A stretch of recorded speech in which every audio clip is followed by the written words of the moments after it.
everybody, my name is Kalle Slaap, watchmaker from the Netherlands, and how often do you see an antique Omega?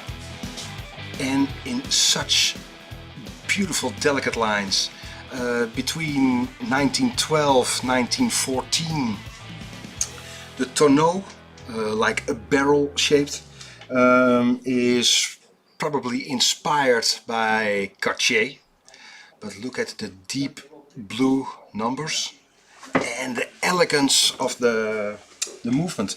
For me, this is so interesting because this was for the first time that the outside of a watch got more attention than the movement. Just how a wristwatch would look. And this is the perfect example for that. Just beautiful. Nothing in the case back. And here, these are the real old Omega movements. Starts with a 4, so that is in between, I think, 1910 and 1914, just before the First World War. And just look at that. Oh, I didn't see it at first. Do you see the temperature compensated balance wheel? Even more exciting.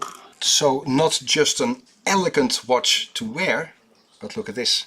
The spring is blue, so that is carbon steel, and that expands with temperature.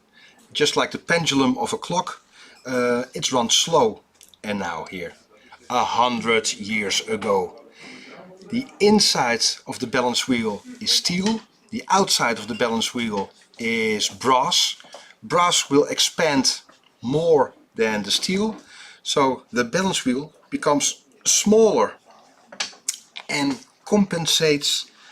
temperature compensates the length of the balance spring. Not just elegance, not just a piece of jewelry to wear, it is accurate as well.